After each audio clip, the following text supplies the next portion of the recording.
Muy buenas noches, docentes y compañeros. A continuación queremos compartir en una pequeña entrevista sobre uno de los hechos históricos más tristes y violentos en la historia de Colombia, que fue el asesinato de Jorge Eliezer Gaitán el 9 de abril de 1948.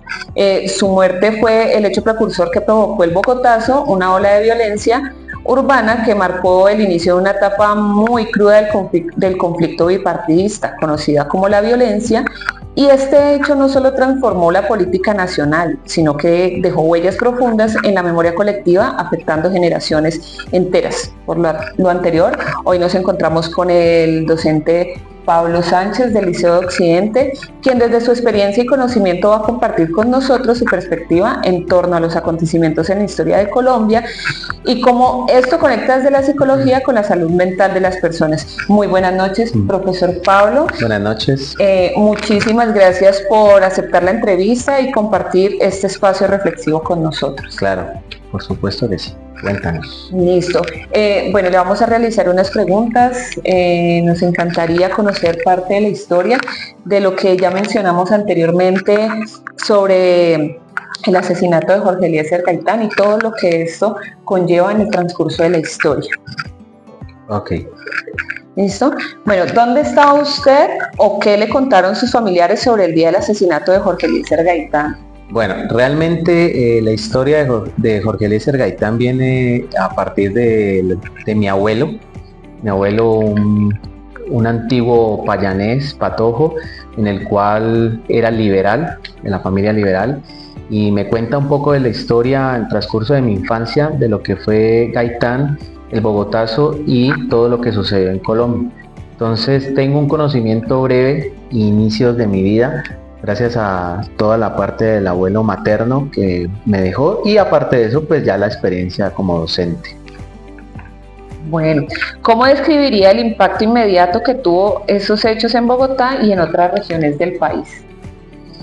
Pues realmente el impacto que hubo dentro de la región y en Colombia fue de destrozo, de violencia, de difusión, de división de la población como tal, porque lo que hizo la gente fue impactarse por algo de un magnicidio total en el que surgió en un país que estaban acostumbrados a otras cosas y la época llevó a que pues todo se dividiera, entonces lo que hubo fue violencia como tal. ¿Qué representaba Gaitán para la gente común en ese momento? No, pues Gaitán era la esperanza que todo colombiano necesitaba y que todavía sigue esperando, ¿sí? Toda persona o caudillo que le decían a él, a Gaitán, era la esperanza de un cambio en el país y creo que todavía siguen buscando ese Gaitán en el transcurso de esta época. ¿Cómo cambió la vida cotidiana de las personas después del Bogotazo? Bueno, la vida cotidiana de la gente, no solo en Bogotá, sino en muchas regiones de Colombia, cambió bastante porque en medio del Bogotazo hubo una violencia y en medio de ella pues hubo destrucción de infraestructuras, incluso pérdidas humanas, entonces tuvieron que empezar de cero muchas familias. Y la costumbre de tener una ciudad tan grande y de otras ciudades que tomaron el mismo ejemplo de la represión que tuvieron las demás gente, pues les tocó empezar desde cero todo, absolutamente todo. ¿Cree que este evento marcó un antes y un después en la historia del conflicto de Colombia? Por supuesto que sí. Para mí es la línea clave de la historia de Colombia en la violencia. O sea, Colombia años atrás, de antes de Gaitán, se veía una violencia peculiar entre los políticos, sí, y contra el pueblo.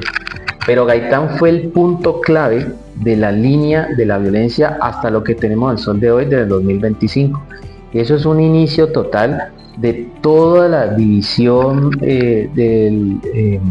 la polarización que tiene el país, es a partir de ese punto de la muerte de él. ¿Qué tipo de emociones o recuerdos se han transmitido en su familia sobre ese día?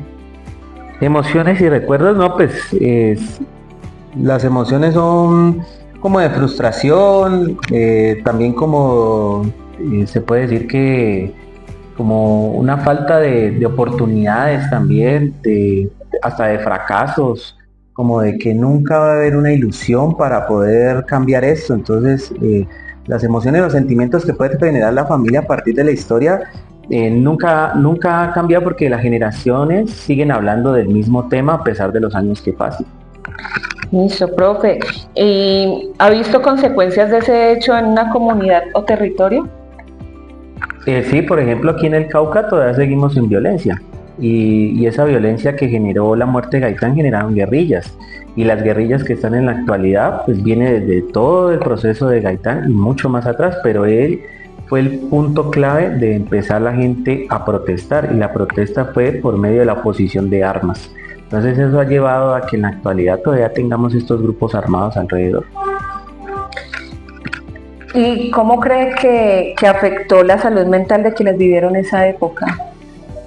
Pues, pues tiene que haber habido un trauma como tal de la gente, un trauma para todos aquellos abuelos, personas antiguas.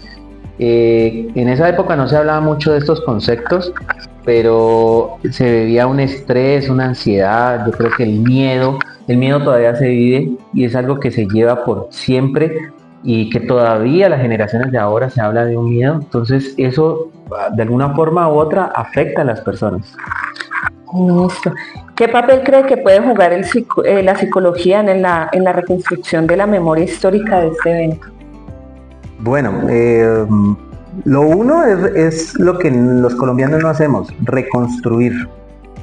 Sí, o sea, todo lo que pase o lo que haya pasado, lo mejor es reconstruirlo, hablarlo, ¿sí? Como pegar esas fichas del por qué se llevó a esto.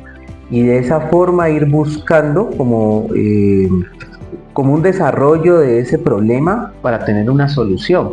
Entonces yo creo que desde el punto psicológico, lo mejor es siempre mirar lo del pasado para entender el presente. Perfecto, profe. Y por último, ¿qué mensaje le daría a los jóvenes colombianos sobre la importancia de conocer este hecho? No, pues el mensaje que les doy a los jóvenes es que siempre que se vea lo que sucede en el presente, hay que analizar el pasado.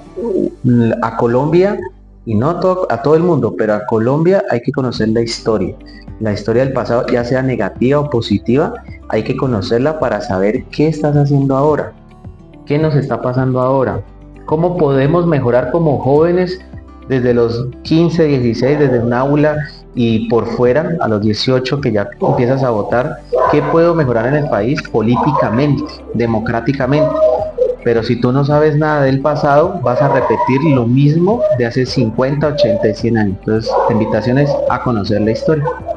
Listo, profe Pablo, muchísimas gracias por acompañarnos, por sacar un poco de su tiempo para enseñarnos también, para permitirnos conocer un poco más.